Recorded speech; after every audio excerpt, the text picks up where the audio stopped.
और खबरों में आगे बढ़ लेते हैं। मुख्यमंत्री पुष्कर सिंह धामी देहरादून के आपदा राहत कंट्रोल रूम पहुंचे। सीएम धामी ने अधिकारियों से प्रदेश के ताजा हालात के बारे में जानकारी ली। आपको बता दें कि प्रदेश में लगातार हो रही बारिश के चलते कई सड़कें क्षतिग्रस्त हो गई हैं। इतना ही नहीं, पर्वतीय क्षेत्रों पर कुछ जगहों पर भूस्खलन की घटनाएं भी सामने आई हैं। ऐसे में मुख्यमंत्री पुष्कर सिंह धामी प्रदेश की स्थितियों को जानने के लिए आपदा कंट्रोल रूम पहुंचे। उन्होंने आपदा विभाग के उच्च अधिकारी हैं, उच्च अधिकारियों से प्रदेश में लगातार हो रही बारिश के संबंध में जानकारी ली। साथ ही अधिकारियों को इस बाबत भी निर्देश दिए कि प्रदेश की स्थितियों पर नजर बनाने के साथ ही राहत बचाव के लिए अलर्ट रहे। मौसम विभाग की ओर से भारी बारिश को लेकर जारी किए गए अलर्ट के बाद ही मुख्यमंत्री पुष्कर सिंह धामी ने जिला प्रशासन, एनडीआरएफ और एसडीआरएफ की टीमों को अलर्ट पर रहने के निर्देश दे दिए थे। केदारनाथ धाम की यात्रा कर रहे श्रद्धालुओं को सुरक्षित स्थान पर पहुंचा दिया गया है। आपदा की दृष्टि से राज्य में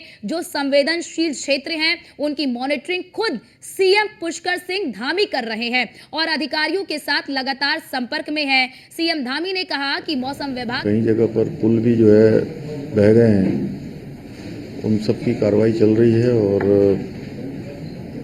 जो सरकारी भवन है उनका भी नुकसान हुआ है,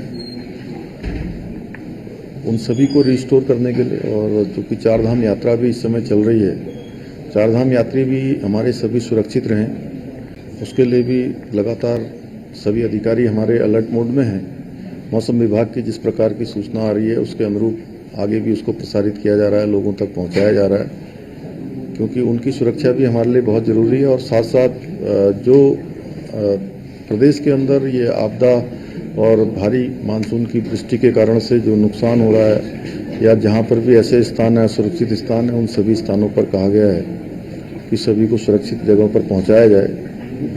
और हमारी पहली प्राथमिकता है कि हर प्रकार से जो जान माल है उसको बचाया जाए, लोगों को सुरक्षित स्थानों पर पहुंचाया जाए, उसके लिए काम कर रहे हैं। जो लोग हमारे आपदा शिविरों में रह रहे हैं उनके लिए सभी प्रकार से जो हमारी गर्भवती माताएं हैं उनका विशेष ध्यान रखने के लिए, विकलांग हैं, वृद्धजन हैं और साथ में बच्चे हैं, उनके लिए कहा है, सभी अधिकारियों से कहा है कि किसी भी प्रकार से हमारे जितने भी आपदा प्रभावित लोग हैं उनको हर संभव जो भी सहायता है वो सहायता पहुंचाई जाए। सर, चूँकि वहाँ पर हमारे जिलाधिकारी और अन्य लोग, पूरे प्रशासन के लोग मौके पर गए हुए हैं, 2 पुल वहाँ पर, एक बैली ब्रिज और एक छोटा लकड़ी का पुल, दोनों वॉश आउट हुए हैं। दोनों कल रात की जो बरसात है उसमें पूरी तरह से वहाँ पर संपर्क नहीं हो पा रहा, लेकिन जो यात्री वहाँ पर थे उन यात्रियों को सुरक्षित निकाला जा रहा है। एसडीआरएफ की टीम हमारी और एनडीआरएफ की टीम काम कर रही है, जिला प्रशासन के लोग काम कर रहे हैं, आपदा प्रबंधन के लोग काम कर रहे हैं। सभी लोगों से बात हुई, हमारे जो जनप्रतिनिधिगण हैं उनसे भी बात हो रही है, सभी लोग अपना अपना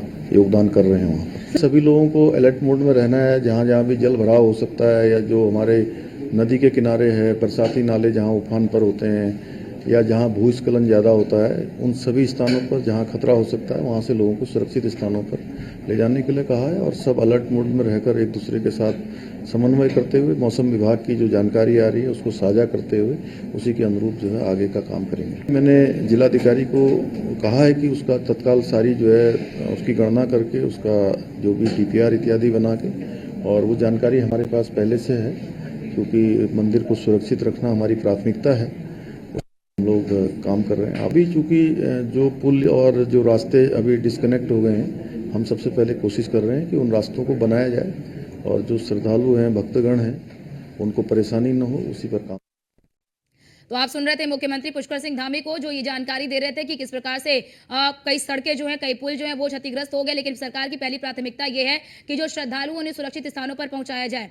और हमारे साथ हमारे bureau chief Sudeep Jain phone line पर जुड़ चुके हैं। सुदीप, जरा ये बताइए कि अब तक की इस बारिश में कितना नुकसान हो चुका है, कितनी सड़कें और कितने पुल जो है वो ध्वस्त हुए हैं, अभी तक क्षतिग्रस्त हुए हैं? देखिए, गढ़वाल मंडल में कल दोपहर बाद से जो भारी बारिश हो रही थी उसमें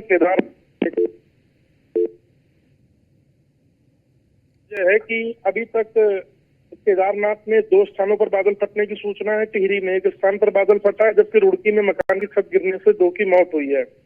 सरकार के सामने सबसे बड़ा चैलेंज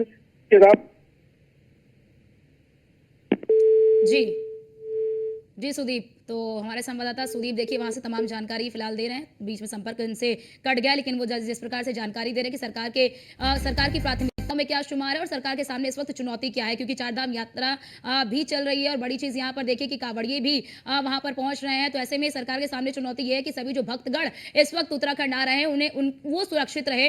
और केदारनाथ की बात कर ले तो वहां पर भी क्योंकि केदारनाथ इस वक्त बड़ी संख्या में श्रद्धालु भी पहुंच रहे हैं, तो ऐसे में सरकार की प्राथमिकता है कि जो भक्तगण हैं वो सुरक्षित रहे और जो लोग इस वक्त फंसे हुए उन्हें सुरक्षित स्थानों पर पहुंचाया जाए। जैसा कि हमारे ब्यूरो चीफ ये भी बता रहे थे कि कई जगहों पर बादल फटने की जानकारी भी निकलकर सामने आई है और कुछ लोगों की मौत भी हुई है और कहीं पर मकान ढह गया, क्योंकि भारी बारिश हो रही है उत्तराखंड में। उत्तराखंड के कई जिले भारी बारिश की चपेट में है, हालात वहां पर काफी ज्यादा खराब है। और देखिए मुख्यमंत्री पुष्कर सिंह धामी स्वतः संज्ञान ले रहे हैं, राहत बचाव कार्य किस प्रकार से चल रहा है, क्या कुछ उपाय किए गए हैं, क्या कुछ चल रहा है, हर एक चीज की मॉनिटरिंग वो खुद कर रहे हैं। तस्वीर देखिए कि किस प्रकार से मुख्यमंत्री पुष्कर सिंह धामी जो है वो लगातार बैठक भी कर रहे हैं, अधिकारियों के साथ बैठक कर रहे हैं और ये जानने की कोशिश कर रहे हैं कि इस वक्त हालात कैसे हैं और किस प्रकार से और व्यवस्थाएं की जानी चाहिए, किस प्रकार से और व्यवस्थाएं हो सकती हैं, मौजूदा व्यवस्था क्या है, मौजूदा व्यवस्था जो की गई है क्या वो पर्याप्त है या नहीं है। इन तमाम बिंदुओं पर मुख्यमंत्री पुष्कर सिंह धामी जो है वो अधिकारियों के साथ बैठक कर इसके बारे में जानकारी भी ले रहे हैं।